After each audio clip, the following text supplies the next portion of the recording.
Hola, buen día. Nuestro equipo es el equipo número 5 y les va a presentar la cromatografía en papel.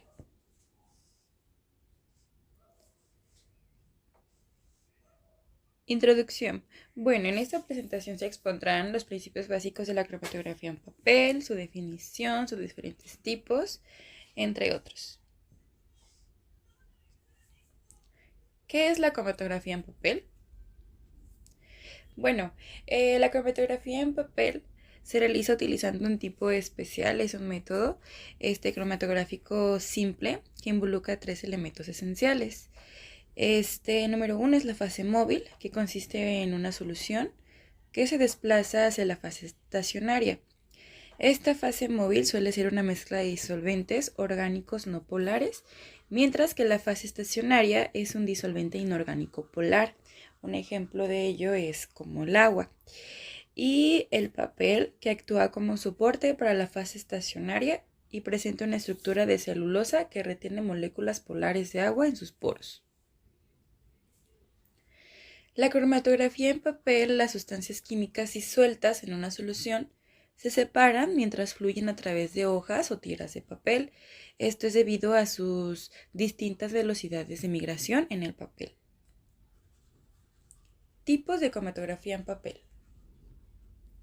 Bueno, aquí hay dos tipos, que es la absorción en papel, que es la cromatografía de absorción en papel. La fase estacionaria se crea impregnando el papel con sílice o alúmina. Este se distribuye uniformemente por todo el papel. La fase móvil, por otro lado, es un solvente que se mueve a través del papel, llevando consigo los analitos. Y la cromatografía de partición en papel, que la fase estacionaria es creada por la humedad o agua presente en los poros de fibras de celulosa en el papel del filtro. Y la fase móvil es otro solvente que se usa para transportar los analitos a través del papel. Bueno, los componentes esenciales para el proceso de la cromatografía en papel es el papel de la celulosa, principalmente, la cámara cromatográfica, el disolvente y los agentes de detección o visualización. Los principales pasos para realizar este método es primeramente se elige el tipo de desarrollo adecuado, se elige el papel del filtro adecuado, preparación de muestra, mancha de muestra en papel, desarrollo del cromatograma y por último secado de papel y detección de componentes. Las aplicaciones de la cromatografía en papel son la principal aplicación de la CP que se utiliza para separar mezclas de compuestos polares y no polares. Esa es su principal aplicación. Para analizar los procesos de fermentación y maduración que pueden utilizarse también. La ciencia forense y la patología también utilizan esa técnica para la toma de huellas dactilares de ADN y ARN. Y por último, la presencia de productos químicos o alcohol en sangre también se pueden determinar mediante la cromatografía de papel. ¿Y cuál es el principio básico de este método? Bueno, el principio básico de la CP está relacionado con el movimiento de partículas en un medio a través de una fase móvil. El concepto se aplica a una filtración en la que se utiliza un filtro para separar moléculas de diferentes tamaños o formas. Y el ACP se usa principalmente movimiento de partículas en un medio orgánico unido a un material delgado y poroso para separar los componentes de una mezcla. Y comenzando con los valores RF, que se refiere a los factores de retención. Estos valores son un parámetro importante que se utilizan para medir la extensión del movimiento de un componente en un experimento cromatográfico. Este valor se define como la relación entre la distancia recorrida por el componente desde el punto de aplicación y la distancia recorrida por el frente del solvente. Este valor es una constante para un compuesto particular bajo condiciones específicas como el tipo de papel y la composición del solvente. Proporciona información valiosa sobre la afinidad relativa de un compuesto por la fase estacionaria y la fase móvil, que tiene una variación entre 0 y 1 y dependiendo del valor que tenga, indica ciertos comportamientos. Si el valor de los factores de retención es cero, significa que el soluto no tiene afinidad por la fase móvil y permanece inmovilizado en la fase estacionaria. Mientras que si el valor de los factores de retención es uno, el soluto no tiene afinidad por la fase estacionaria y viaja con el frente del solvente.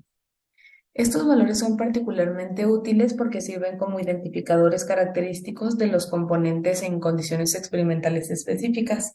Al comparar los valores de los factores de retención de una muestra desconocida con los de una base de datos o un estándar, podemos identificar los componentes que están presentes en la mezcla.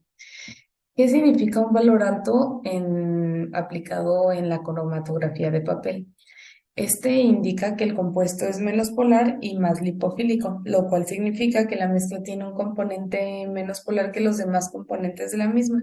Si un compuesto tiene un alto valor de factor de retención, se dice que es un compuesto no polar. Ahora, llevándolo más a una aplicación, ¿por qué los aminoácidos recorren distancias distintas en cromatografía de papel? Esto se debe a las variaciones en los grupos R de los aminoácidos. Los distintos aminoácidos viajan a diferentes velocidades en el papel. La movilidad de un aminoácido a lo largo de una columna en cromatografía depende de muchos factores como la polaridad de la sustancia, la temperatura, la presión y la longitud de cadena de carbonos de la molécula. También del pH del medio que afecta el comportamiento de los aminoácidos. A medida que el pH se acerca al valor del pK, los compuestos dejan de ser solubles y se unen en la superficie. Como anteriormente mencioné, uno de los factores que afectan esto es la temperatura, puesto que a mayor temperatura los enlaces se debilitan y los aminoácidos son más móviles. También la presión y la longitud de la cadena, ya que si la cadena de átomos de carbono de un aminoácido es demasiado larga, sus enlaces son demasiado fuertes, no se unirá a la superficie y pasará a través de la columna mucho más rápido. Hablando de sus aplicaciones, de las aplicaciones de la cromatografía de papel, podemos encontrar el control de pureza farmacéutica, la detección de adulterantes, el análisis de contaminantes en alimentos y bebidas, la investigación sobre maduración y fermentación, detección de drogas y compuestos dopantes, análisis cosmético y análisis de mezclas de reacción en laboratorios bioquímicos, y pasando finalmente con las ventajas de la cromatografía en papel. Tenemos la sencillez, ya que no requiere de ningún equipo especializado ni capacitación, lo hace accesible a un amplio espectro de consumidores. La velocidad, ya que produce resultados rápidos y permite una toma más rápida de decisiones. La cantidad mínima de muestra requerida, ya que solo se necesita una pequeña cantidad de la muestra para el análisis. También es muy económico porque requiere pocos suministros, además de que son suministros sencillos y de fácil acceso. La versatilidad, ya que puede emplearse en muchas industrias, desde la farmacéutica, el análisis de alimentos hasta la forense. Y el espacio eficiente y el excelente poder de resolución, ya que puede discriminar entre moléculas estrechamente relacionadas y proporcionar información sobre la composición de la muestra. Pues estas son nuestras bibliografías consultadas y sería todo de nuestra parte. Gracias.